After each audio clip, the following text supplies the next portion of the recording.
19 তারিখ সোমবার সকালে বাসার থেকে বাইরেছে দোকানদার। উনি নিজস্ব দোকান আছে কম্পিউটারের, বিভিন্ন দোকানের মধ্যে photo state machine, limited machine, bKash, জিলো এগুলা আছে। উনি দোকান চালায়, আমি থাকি। আমি নামাজের পরে দোকান করলাম, উনি দোকানে যাবে মনে করছি। সকালে বাইরিয়া উনি আর দোকানে আসেনি। আমি মনে করছি শরীর খারাপ বা বাসায় আছে, আমি আর যোগাযোগও করিনি। রাত্রে আমি দোকান বন্ধ করে এখানে নামাজের পরে বাসায় গেছি, জিজ্ঞেস করলাম ওর আম্মার থেকে উনি কোথায়, দোকানে যায়নি। হয়তো গেছে তো সকালে, তাহলে সারাদিন দোকানে তো যায়নি।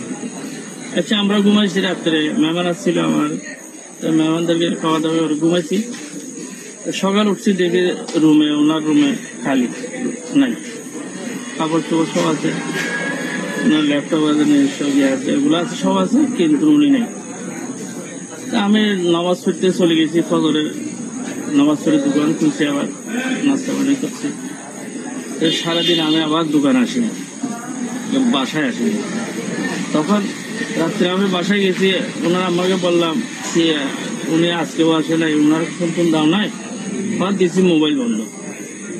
এমন মনে করছি উনি ওই বিভিন্ন বিএনপির ছাত্র দলের ছাত্রের সাথে রাজনীতি করে, এদের সাথে বিভিন্ন প্রোগ্রামে যায়। আমি মনে করছি এভাবে কোথাও গেছে, আর মোবাইলের চার্জটা চলে গেছে, এই জন্য মোবাইলটা বন্ধ হয়ে গেছে।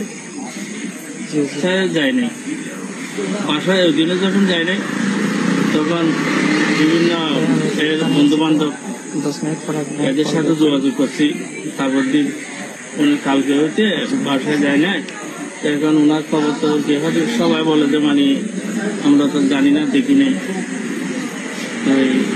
কালকেও খোঁজাখুঁজি করছি, ওনার শাখা আছে, ভাই আছে, ঢাকা, এদের সাথে যোগাযোগ করছি, আত্মীয় স্বজনের কাছে যোগাযোগ করছি, মানে কোথাও খবর নাই, মোবাইলে বন্ধ।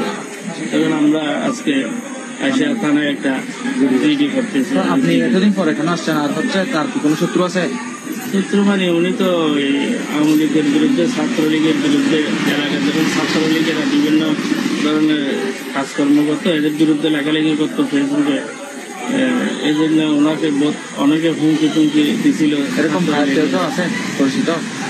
ওনার যে আছে, আমি তো এতগুলো করি না, কিন্তু যাই হোক, সময় যে মুজিবের কথা বলছে, মুজিব আমাদের জুলাইয়ের একেবারে সম্মুখ সারির যোদ্ধা। সে হচ্ছে ঢাকা যখন লং মার্চের ডাক দিয়েছিল, সে ঢাকা লং মার্চে সে ছিল, এবং তার আন্দোলনে অসংখ্য ভূমিকা ছিল একেবারে সম্মুখ সারিতে। তার পরবর্তী পর থেকে তিনি ছাত্রদল এবং আমাদের বৈষম্য বিরোধীর ব্যানারে অনেক প্রোগ্রাম করেছে, এবং আওয়ামী লীগের বিরুদ্ধে অনেক চেষ্টা ছিল। হঠাৎ করে সেভাবে নিখোঁজ হয়েছে। আপনারা কেউ যদি মুজিবের সন্ধান পেয়ে থাকেন তাহলে অবশ্যই যোগাযোগ করবেন। আমরা মুজিবের ছবি এবং নাম্বার আমরা দিয়ে দিব। আপনারা দয়া করে যদি মুজিবের সন্ধান পেয়ে থাকেন দয়া করে যোগাযোগ করবেন।